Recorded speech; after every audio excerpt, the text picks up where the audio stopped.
الاهلي بيحاول يتعادل عشان تاريخه، مش عشان الدوري خالص. لو قلت احنا ما نستاهلش بربع جنيه دوري، من قرارات اداره لقرارات مدير فني لقرارات لاعيبه النهارده خارج الخدمه نهائيا.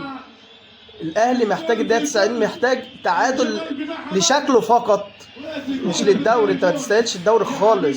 جول راح فين؟ جول شرفي لتاريخ النادي الاهلي، بس يعني جول شرفي لتاريخ النادي الاهلي فقط. الفانيلا هي اللي دخلت الجول. انت عارف انت بالبلدي كده، الفانيلا هي اللي دخلت الجول.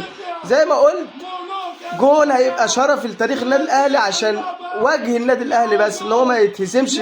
فريق بيلعب ب10 لعيبه بيلعبوا بحميه وبيلعبوا برجوله احلى منك مليون مره، يستاهلوا بامانه الله الدوري مليون في الميه. بعد الماتش ده جول حلو. يا الواد البيراميدزاوي احمد رضا اللي جايبه، والله جول جامد يا دي. معلش الكلام خدني يا عم رضا، بس جون جامد قوي قوي قوي. الجون موجهه في البعيده جامده قوي. جون عالمي يا دي احمد رضا.